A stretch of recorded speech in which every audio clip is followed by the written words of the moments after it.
What is up, guys? Welcome back to the channel. Welcome back to another vlog. And we are in a little bit different setting. As you can see, we're not in the truck. We're not at work today. Today's actually our day off. I'm off on Thursdays on my bid route. So I figured I'd take this opportunity to kind of give you guys a little breakdown since I've been here for 3 months with PFG. Kind of give you guys some tips and stuff that I've learned that you really have to know, and you should definitely consider knowing and learning before coming into the food service industry.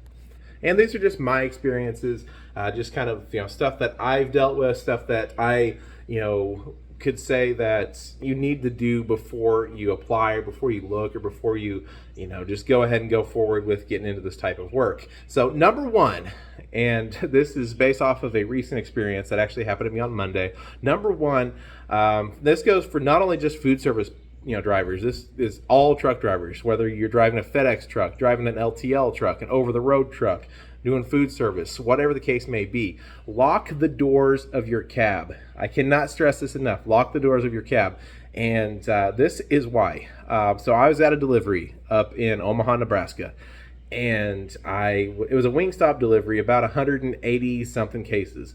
And I'm making my delivery. Of course, every time I get out of the truck, I lock the doors. It's just a habit. I lock the doors on everything. I don't care if I'm going to go into the gas station for 2 minutes. I'm going to lock the doors because you just, unfortunately, you can't trust people. You really can't. And there's bad people out there, and you never know what's going to happen.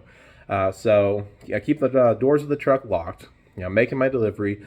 I was almost finished. I had like 20 cases of potatoes to take in, and so I decided I need some water. I'm going to go to the cab of the truck. I unlock the driver's side door, get my water, forget to lock it back, go back to finish making my delivery. That was the mistake that I made. Somebody was watching me. Somebody was watching me to get in that truck and to leave it unattended again, because when I finished that delivery and I went back to get into the truck to leave, my entire duffel bag was stolen. So somebody climbed up into the cab of my truck from the driver's side, got on there, reached over to the passenger seat, pulled out my duffel bag, and took it. And it was a really sad experience for me, because everything that I had in that duffel bag, that's my life on the while I'm on the road, while I'm taking these trips and staying in hotels. That's my life. All my clothes was in there, my medicine was in there. More importantly, being a diabetic, my insulin and my pump supplies, they were in there. And my GoPro was in there. So I'm filming on my phone. I'm going to be filming on my phone for a while, probably, until I figure out what to do.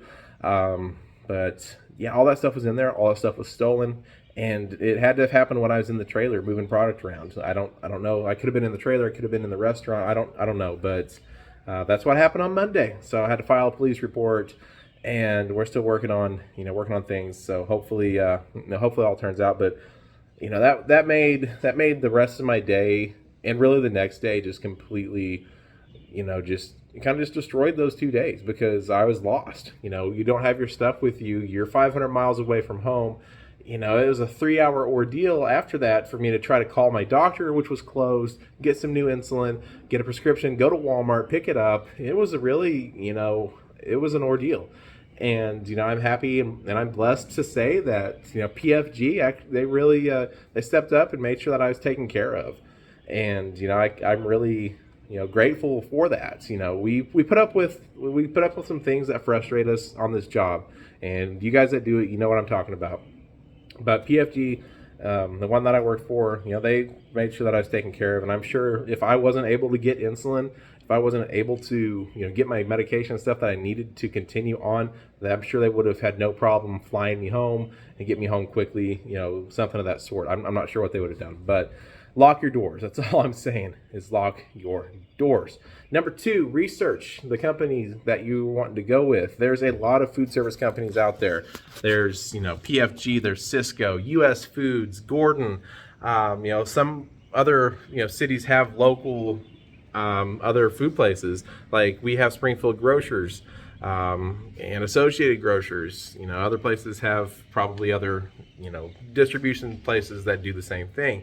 And you just want to research what you're getting into. Research the company. Find Facebook groups, join the Facebook groups. There's a food service group on Facebook that has a lot of information, and just know what you're getting into. Because the thing that I don't want you guys to do, and I've seen several comments on my videos saying, I've got my interview with PFG coming up, and what do I need to do? I've got a road test, what do I need to do? And that's awesome that you guys are getting on, and good luck to everybody that's starting out with it. But research the companies that you're going with for sure. And kind of to piggyback off of that, make sure you know what kind of home time you're going to have. If there's companies like my location, I'm more of a regional driver. Monday through Wednesday, I'm gone. I stay the night in a hotel Monday night, stay the night in a hotel Tuesday night, drive home 6 hours on Wednesday from Iowa. So I'm gone off Thursday, and then I go back out on Friday, and depending on the situation, may have to stay the night Friday night and drive back on Saturday with hours of service, being in play. So be sure you know what you're getting into with that. And number 3, which also kind of continues on with that, it is a ton of work, a lot of physical work. It's not, you're not just going and parking at a dock and pallet jacking your stuff off, or somebody's driving up with a forklift and you're taking that off. Now, some places do have pallet jacks, some companies do have pallet drop locations, and it could happen often or not very often, just like my place of employment. And it's physical work. You're picking up boxes, you're picking up heavy food, you're putting it on a dolly, 300 pounds worth on a dolly, and pushing it into locations, getting it into tight areas. Restaurants they didn't build kitchens for deliveries for whatever reason. They didn't. And some places it's, you got to be able to maneuver. So make sure that you are prepared for that. Make sure you're physically capable. I don't want you guys going out there, if you've hurt yourself in the past and re-hurting yourself, it's not going to be worth it. That's my number one thing. I see all these posts on Facebook about, how I stacked up, 14 Burger King patties or whatever, real heavy boxes of beef, and carried that in. It's like, well, that's great, but the damage that you did to your body is not worth that, or the potential damage that you could do. If that falls on you or something happens, it's not worth breaking a bone for, or tearing a ACL or a tendon or a muscle. It's not worth it. So just always go slow, take your time. That's what I do. Go slow, take my time. Don't push it, don't overdo it. There's no reason for that. So yeah, there's that. And I think really the only thing I need to talk about is being fresh out of CDL school. And I've talked about it before, but being fresh out of CDL school, we don't have too many options when it comes to just graduating and you just got your CDL. Most everybody, and you guys know that I wanted to go into LTL when I got my CDL, so most everybody wants 1 year of experience. Due for whatever reason. Some people say it's their insurance that does it. Other places just don't want a rookie driver or don't have the ability to train them, or whatever it may be. But food service, most places will take fresh drivers and train you and teach you how to drive a semi. And you definitely get a lot of experience. I will say, with this 3 months of me doing this, I have had several challenging backing experiences, challenging parking experiences, maneuvering experiences. You hit with it all. And, while I have plenty more to learn, you feel like a pro, because it kind of hits you, real fast. You just go through it and you do it.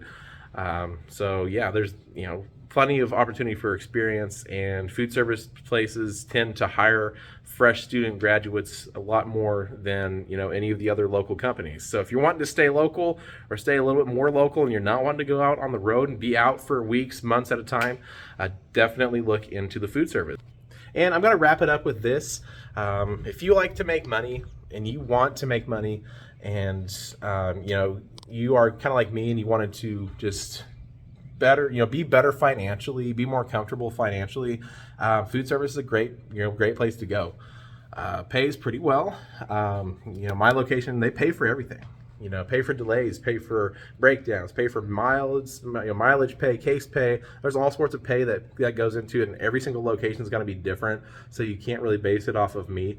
But it's a pretty good paying job. It's one of the higher paying truck driving jobs out there, and it goes with a lot of work. So they pay you really for all the work that you're doing. And make sure you remember that, because it does get stressful. It does make you mad sometimes, especially with the way the warehouse loads the trailers. You have to move stuff 3 or 4 different times to find what you need. It gets frustrating, but you just got to remember, okay, I'm getting paid pretty decent. Just take a breath, case by case, stop by stop, mile by mile. You're going to get through that route, and you're going to get done, and you're going to go home. That's the ultimate goal. Finish your route, get home, get paid. And plenty of potential. I could say that I'm a lot more comfortable now than I was back, 3 months ago, 4 months ago, when I quit my old job, as far as financially, and it's just going to keep getting better. So plenty of room, for improvement. Plenty of room for, you to be a little bit more free, be able to buy stuff. Maybe you've wanted for a while, and you haven't been able to really buy it. I'm not going to lie. I wanted a $700 RC truck for the longest time. I was finally able to buy that. So, there's plenty of stuff that you could do. But that kind of wraps it up. That's really kind of the meat and potatoes that you need to know about, getting started in food service. And you just make sure it's for you. Now, you could either research it and just decide, hey, I'm going to do it. I think I could do it. For me, I knew it was going to be hard work, but I really wanted to go drive trucks. So that's why I started it, and I'm still here. So your body does get used to it. After probably about 2 months, your body starts getting used to it, and you start kind of adjusting to waking up real early in the morning. And that's just a whole other topic of its own. But yeah, just if you want to do it, just do it. If you don't know if you're going to like it, give it a shot. You'll know in the first week, probably after the first day that you're on a route, you're going to know if it's for you or if it's not. So, if you're going to do it, just hop on, do it. Come over to PFG if you're local to Springfield. We're always hiring drivers. We're in need of drivers, and we'll be more than happy to have you on there. So go for it, guys, and good luck to all of you if you do decide it, and hopefully this video kind of somewhat helped you all out. Remember, lock your trucks. I can't stress that enough. But thank you guys so much for watching. Hit the subscribe button down there. We've got more videos on the way as far as more different experiences, different routes, whatever the case may be. So be sure you subscribe. Follow me on TikTok. I'll leave that down in the description. Follow me on Snapchat, all that fun stuff. And we will see you all in the next video.